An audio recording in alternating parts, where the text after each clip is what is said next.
It was intended to be one of those iconic moments in popular culture. At the 2011 MTV VMAs, Beyoncé was on stage, smiling like the sun. Unbuttoning her sparkling jacket and clutching a growing stomach, the crowd erupted. Jay-Z smiled like a proud father in the front row, and online reports about the music aristocracy went viral. But as quickly as that moment became legendary, a strange occurrence happened. A few weeks later, an embarrassing tape surfaced on an Australian chat program.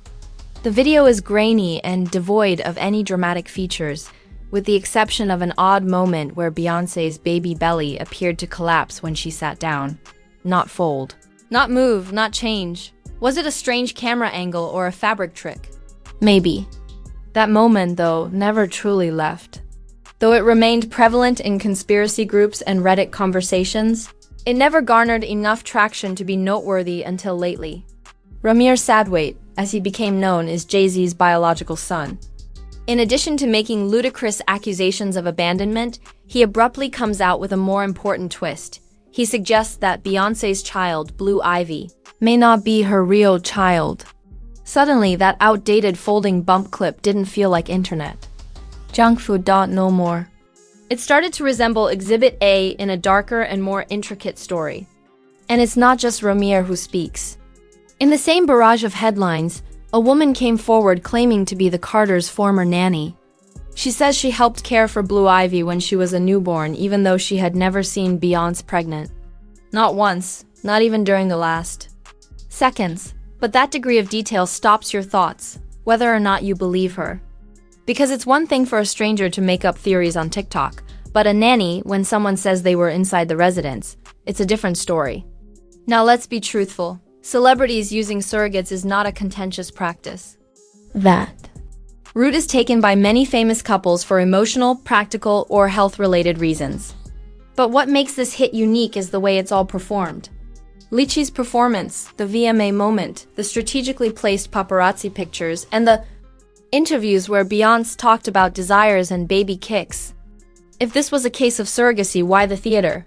Moreover, if it wasn't, why are NDAs in circulation? Are they simply there to argue against it?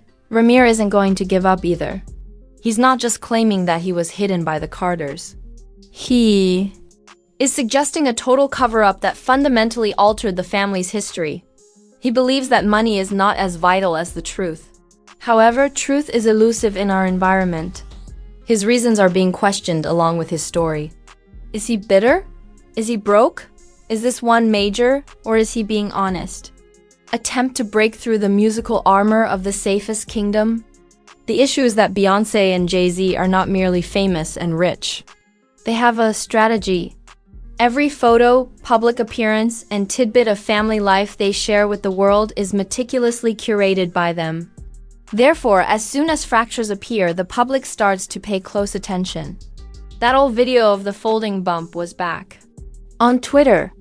Like evidence from a murder scene, the photos of Blue Ivy's baby are re-examined.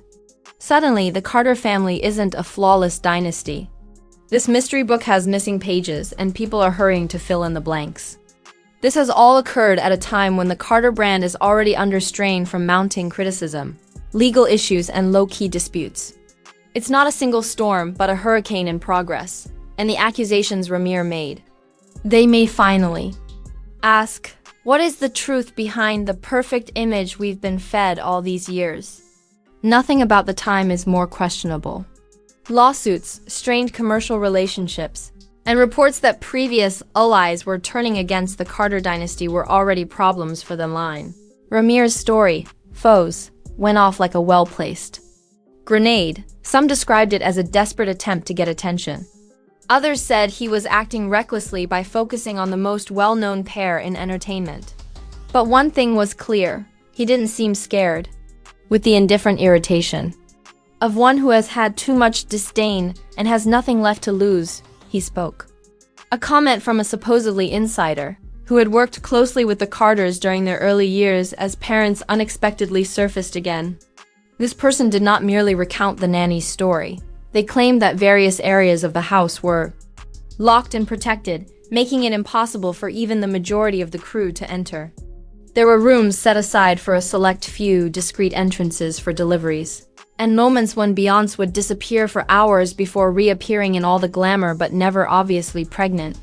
To some, it appeared to be standard celebrity privacy. Nevertheless, it started to resemble choreography when contrasted with the growing mountain of inconsistencies.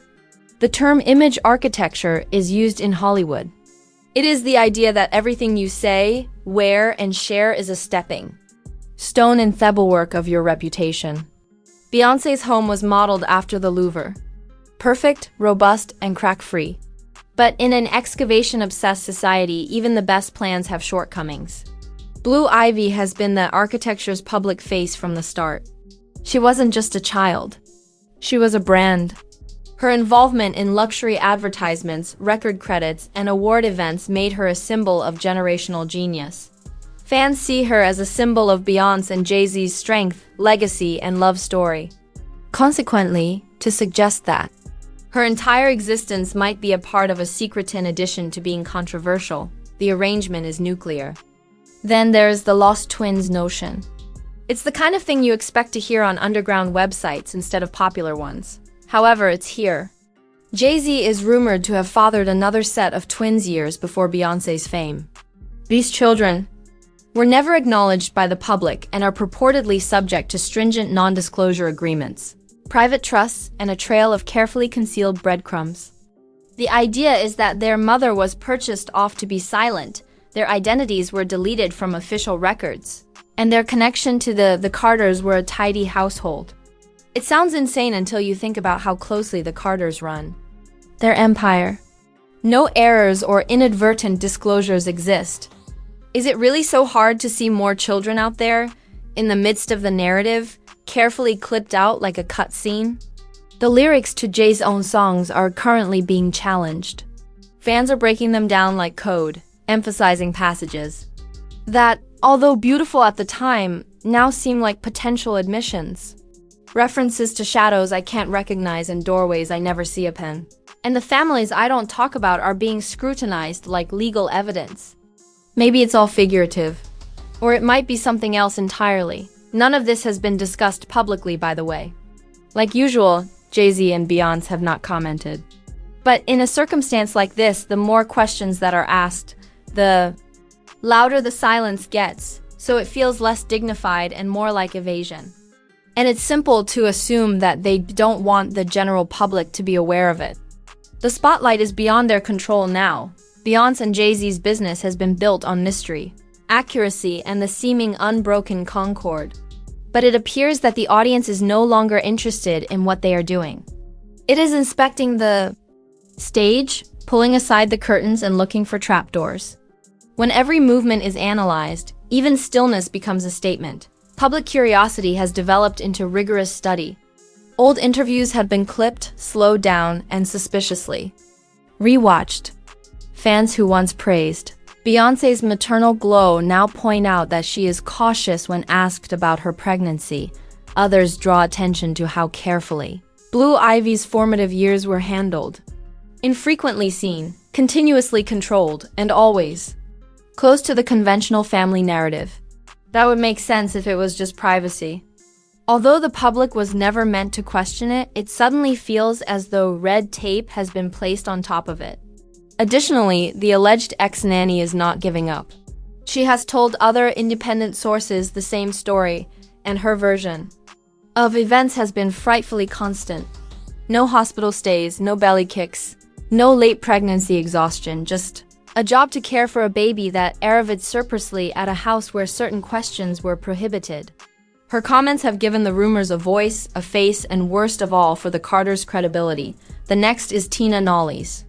Even Beyoncé's mother, who is relentlessly protective of her daughter's reputation and always pleasant and supportive, is suddenly having her earlier comments re-examined. In the video where she showcases Blue Ivy's skills, she comes out as quite measured. Indeed, there is warmth, but there is also an odd dislike of particular eras or early memories. She talks about Blue's skill on the piano, her lyricism, and her presence, but not the birth itself. For a mother, that's noticeable. Additionally, it's now believed that Tina is doing more than just protecting Beyoncé. The stillness might have been orchestrated by her.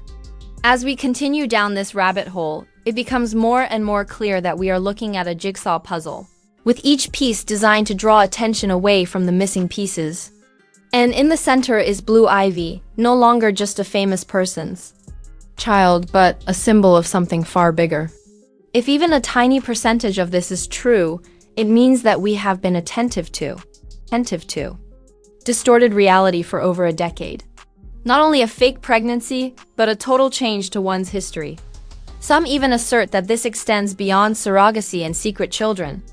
It's about power, the ability to totally and consistently alter the reality so that, even when it does try to surface, it is obscured by lavish branding, sold-out tours, and award show appearances. The most terrifying part is that, if this level of control over the story is possible, how many other celebrity realities are just illusions?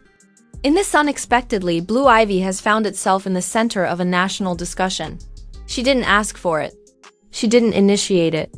Millions of people are currently examining her image and her role in this narrative. Nevertheless, every public appearance you make turns into a test. Every facial expression, gesture, and clue is harsh and unfair. But that's what happens when you build a whole brand on controlled perfection. As soon as they smell a falsehood, people will do whatever it takes to locate the truth, or at least what seems to be the truth. All that is left now is an intractable dilemma. If this story about Beyoncé and Jay-Z is even somewhat accurate, how? Much of what we think is true is simply a skillfully constructed myth. And what would happen if real, unquestionable evidence were ever made available to the public? Will the empire disintegrate or merely turn into another illusion that is more strong and clever than